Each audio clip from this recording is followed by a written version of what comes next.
Di ma'am, lapag mo muna para masuot mo na maayos.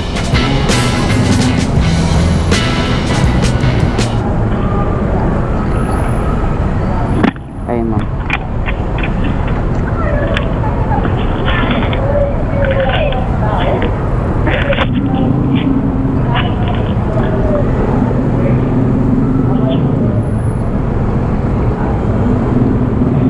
Okay nga Ay, ma'am. kuya. Ito nga.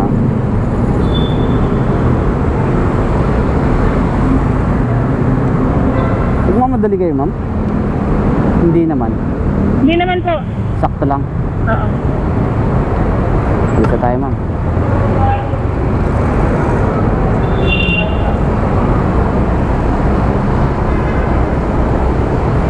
Mabilis lang ba kayo nakapag-book ma'am? Bilis naman. Sakto lang. Oo, mabilis lang. Baka maraming rider ngayon. Kasi minsan mahirap mag-book. Kaya hindi masyadong traffic na ngayon eh. Ganong oras. Hindi. May rally eh. Oo nga. Ibig sabihin yung mga ibang private school dito Oo. walang pasok kaya walang traffic.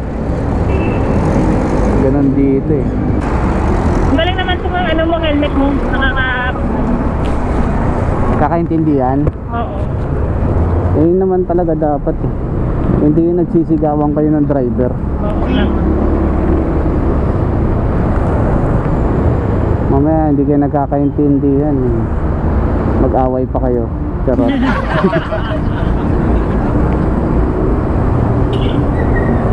Ano yun ma'am? Papasok ka trabaho? Ha? Papasok ka ng trabaho? Hindi, clinic yan eh. Ah, okay. Oo, clinic Then, siya. Clinic siya ng mga seaman. So, papa-medical ka lang, ganon? Hindi, magpapadrug test na. Ah, drug test. Oo.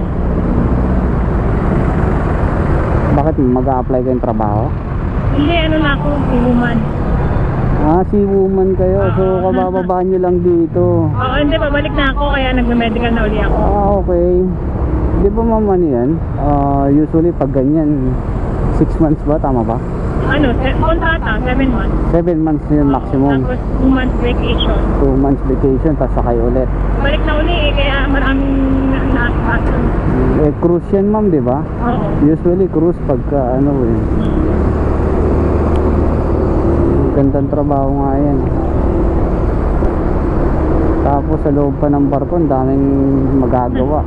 Oo, ano. Para ka nasa hotel o sa mall. Maraming documents. Ha? Maraming documents. May gym pa daw dyan. Swimming pool. Tapos may mall, parang mall dyan, yung tindahan ng mga kung ano-ano. Oo.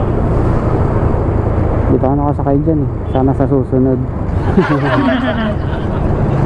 Pero ma'am, yung asawa nyo nandito?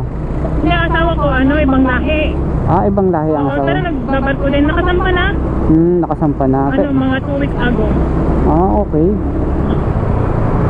Parehas pala kayong seafarer. Oo, doon kami nagkakilala. Ah, doon na kayo nagkakilala. Bata pa ako, siman na ako. Ah, talaga? Oo, 34 na ako ngayon eh. Nag-start ako. 21 yata. Eh di ang dami mo ng ipon yan. Hindi naman. Mayaman ka na niyan ma'am. Ano kasi, di ba na pandemic? Oo. Di ba nahintulin kami? Walang mga pasahero. Oo, walang pasero, siyempre. Dalawang taon ako, halos 3 taon din. 2 taon. Oh, may iba parang ano eh. Kasi meron yung kailangan pang antayin. Ano lang guys, may mga anak din kasi ko. Siyempre, pag may anak ka, Doble kayod. Oo, tama naman. Mas magastos pagka may anak eh. oo, Ilan na anak mo ma'am? 2. Dalawa. Eh di mga ano na rin, binata't dalaga na. Hindi naman, yung ano, yung isa, yung mga anak, ano na, 12.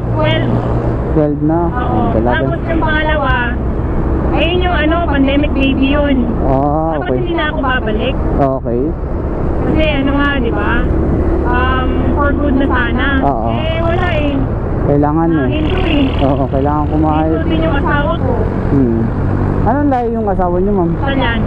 Wow, Italiano. Di ang pogi niyan. Yung babae, maganda. Kasi usually pagka Italiano, ang gandang lahi. Ang gandang lahi pala ng mga anak niyo. Na ba, ano kayo? Yung babae, maganda. Parang walang lahi. Oo. Parang puro. Purong Pilipina. Hindi, parang puro ano, Italiano. Ah, ganon. Oo. Eh di blue yung mata. Hindi naman, brown. Pero Ah, brown. Hindi. Ah, talaga? Oo, parang, 10% lang yung nakuha siguro sa akin. 10% Mukha lang. ng father. Maganda, ano, na nalahi sa ganun. Mukha ng father. Meron kasi pag parang... Paano yan, ma'am? Pagka kunwari, na kayo, for good na kayo, pupunta na kayo din sa Italy. Actually, di pa kami nakakapunta kasi nga naabot-abutan kami ng pandemic na yan. Dapat marami kaming planong hindi natupad eh. Totoo. Sa amin din, marami din dun na plano hindi Marami natupad. kaming planong hindi nagawa eh. Lahat Dapat naman yung time ata na eh. yun, Oo, dapat ang time na yun, nakapunta na kami. Eh, hindi, di ba? Ang tagal din nagbukas ng Pilipinas, di ba? Oo, ang daming baning-baning pa eh. Parang ilang taon bago nagkaroon ng foreigner na office. bawal mga foreigner eh.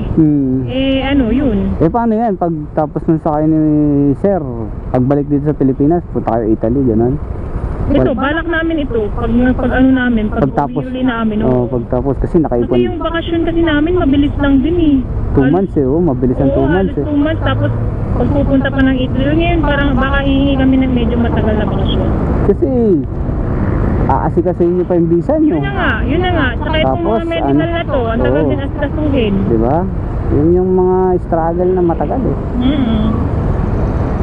Matangkad din yung asawa nyo kasi kayo mukhang matangkad kayo. 6'4" siya. Ganun. Oo, mga 6'1" siya. Tapos kayo ma'am, ano kayo, 5'10"? Ako, hindi mga 5'6" lang ako. 5'6"? Payat lang ako, kaya mukha ako. Oo, parang ang tingin ko matangkad talaga ma'am. Kahit nung pero pag 5'6" lang ako, 5'5", 5'6" lang ako. Mukha lang talagang sobrang tangkad kasi mahaba yung mga bias ko. Ganon? Oo, tsaka matangkad ako tingnan talaga. Nadaya pala ako.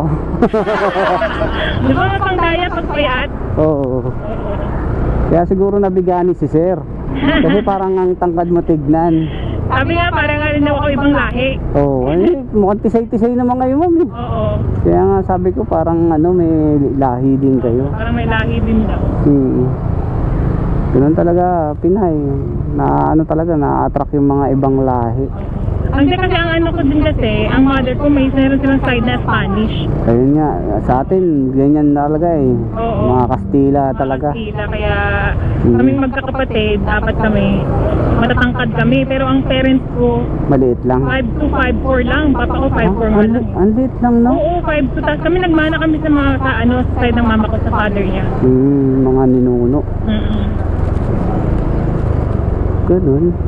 Ang swerte nyo nun, maganda yung lahi nyo, tapos yung anak nyo, gaganda rin ang lahi. Ay, naku, pag nakita mo yung yung 13-year-old ko, Oo. ang tangkad nun. Oh? Matangkad pa sa akin. Tapos pogi pa, naku. Tapos may nakuha na nga ng basketball player yun. Pwedeng pwedeng mag-artista yun, ma'am. Talagang no? Kaya din naman magka-anak. May anak ka na din? Ma'am, may anak na rin ako. 15 years old, ma'am. Babae, lalaki? Babae, dalaga na rin. Dalaga na? Hindi, na yun, magka-college na. Grade 10 pa lang eh, magsi-senior high pa lang. Ayun. OFW din ako dati kasi hindi na ako bumalik kasi. Talaga? Oo, saan land-based? Land-based lang. Dalaga na kasi anak ko, ma'am, kaya nga hindi ka makapag-alaga ng anak kasi nga dapat sana din na talaga ako babalik. Pero konti na lang. Ipon na lang, no? Oo. Hindi man dito, doon na lang sa Italy, di ba? Ang ganda ng doon, opportunity sa Italy. Buwan sila yung mga anak ko. Lalo na pagka doon na kayo nakatira. Oo. Kasi dito sa Pilipinas, walang pag-asa to eh. Wala, mahirap talaga kaya balik-balik ako eh. Biruin mo kung ilang beses ka nang kumakayod, pabalik-balik ka na sa ibang bansa para lang kumita. Pag hinto ka naman, yung ipon mo naman, ubos. Oo, talaga naman. Oo. Ang hirap, sobrang hirap dito sa Pilipinas. Grabe. Ewan ko ba? Kailan ang aasenso ang Pilipinas? Ang laki ng utang natin, ha? Oo. Sa World traffic pa rin talaga dito. Ito ba yun o ito? Oo, dito na yung Sa World Bank, ang laki ng utang natin, kaya kawawa tayo. Salamat. Maraming salamat. Parang no? Ang nangyayari kasi nakikita ko sa Siemens, parang nagiging long term eh. Pero dapat pag nakaipon, dapat ganun, di ba? Kasi kung dapat pag magnegosyo ka, dapat dito ka na rin eh. Oo, dapat Pero ganun. bakit? Mauubos eh. Wala sa ibang tao pag magnegosyo ka. Totoo naman, ma'am. Malulugi sa'yo pera usapan, kahit kapatid mo pa yan. Oo, kahit ka mag-anak nga eh, di ba? Mahirap eh. Mahirap. Kaya pag nandito ka talaga, dapat Hands full on. na, negosyo na. Hands on talaga dapat. Huwag ka nakaalis. Yun na nga, ma'am. Ingat ka ha. Ma'am, maraming salamat. God bless po ulit. Salamat sa maliit na kwentuhan. Thank you po.